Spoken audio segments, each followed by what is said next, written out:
আসসালামু আলাইকুম রহমতুল্লাহি ওবরাকাতু। সবাই কেমন আছেন? আশা করি সবাই ভালো আছেন, সুস্থ আছেন। সবাইকে বিসমিল্লাহ মেশিনারিজের নতুন একটি ভিডিওতে স্বাগতম জানাচ্ছি। আপনারা দেখতে পাচ্ছেন শপিং ব্যাগ তৈরি করার ব্যবহৃত সাইড সিলিং মেশিন, ব্যবহৃত ডিকাট মেশিন এবং ব্যবহৃত হ্যান্ডেল লাগানোর মেশিন। তো শপিং ব্যাগ তৈরি করতে হলে কিন্তু এই তিনটি মেশিন অবশ্যই আপনাদের প্রয়োজন হবে। যেমন হ্যান্ডেল ব্যাগ তৈরি করতে পারবেন, ডিকাট ব্যাগ তৈরি করতে পারবেন। তো সব সাইজের ব্যাগই কিন্তু আপনারা তৈরি করতে পারবেন, হ্যান্ডেল ডিকাট উভয় ব্যাগই আপনারা তৈরি করতে পারবেন যদি ফুল সেট আপ মেশিন আপনারা নিয়ে কাজ করেন। তো বর্তমানে বিসমিল্লাহ মেশিনারি যে ব্যবহৃত ফুল সেট আপ মেশিন আছে আপনারা দেখতে পাচ্ছেন, পিছনের এই মেশিনটিকে ডিকাট মেশিন বলা হয়। যেই ব্যাগটির মধ্যে হাত ঢোকানো যায় সেটাকে ডিকাট বলে, এবং যেগুলো ফিতা সিস্টেম থাকে ধরা যায় সেটিকে হ্যান্ডেল বলে। হ্যান্ডেল বানানো হয় মানে হ্যান্ডেল লাগানো হয় এই মেশিনটির সাহায্যে, এটিকে হ্যান্ডেল লাগানোর সেমি অটো আলট্রাসনিক মেশিন বলে। তার পাশাপাশি এই মেশিনটি দিয়ে সাইড সিলি হয়, মুখ সিলি হয় এবং হ্যান্ডেল ব্যাগের ফিতাগুলো বানানো হয় এই মেশিনটি দ্বারা।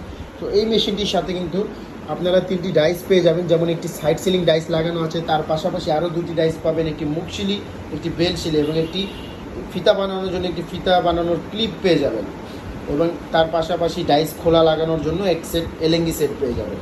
তো আজকের এই ভিডিওটিতে আমি আপনাদেরকে, যেহেতু ব্যবহৃত মেশিন, এই মেশিনটি আমি আপনাদেরকে সিলি করে দেখাবো।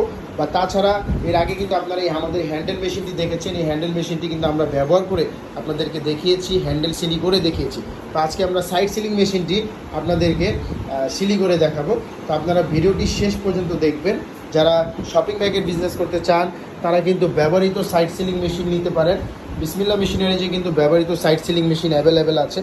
তো সর্বপ্রথমে আমাদের মেশিনের লাইন দেওয়া আছে। আমি আপনাদেরকে জাস্ট, যেহেতু সাইড সিলি লাগানো আছে, আমি আপনাদেরকে একটি সাইড সিলি করে দেখাবো। সাইড সিলি করে দেখাবো এবং সাইড সিলি হবে, তার পাশাপাশি কাটিংও হয়ে যাবে। তো আমাদের মেশিন রানিং, ব্যবহার করা যায়। দেখুন, আমরা ব্যাগের মধ্যে যে সিলি করলাম দেখতে পাচ্ছেন যে এখানে সিলি হয়েছে, প্লাস সাইড সিলি হবে, প্লাস কাপড়টাকে এভাবে ধরে টান দিবেন, কাপড়টা কাটিং হয়ে যাবে। মানে বাড়তি অংশটা বাড়তি রেখে আপনারা কিন্তু বাড়তি অংশটা কিন্তু কাটিং করে ফেলতে পারবেন। সাইড সিলি হবে প্লাস কাটিংও হয়ে যাবে। আমি আপনাদেরকে আবার আরেকটি সিলি করে দেখাই। দেখুন, সাইড সিলি হয়েছে, তার পাশাপাশি কাপড়টাকে ধরে টান দিলে কিন্তু কেটে যাবে, মানে ছিঁড়ে পড়ে যাবে। এটা হলো বাড়তি অংশটা কেটে পড়ে যাবে, আপনাদের আর কেচি দিয়ে কাটতে হবে না এবং খুব সুন্দরভাবে সাইড সিলি হবে। তো যারা শপিং ব্যাগের বিজনেস করতে চান, ব্যবহৃত এই মেশিনগুলো নিয়ে আপনারা ঘরে বসে কিন্তু শপিং ব্যাগ তৈরি করতে পারবেন। তো যারা এই মেশিনগুলো নিতে আগ্রহী আছেন তারা সরাসরি আমাদের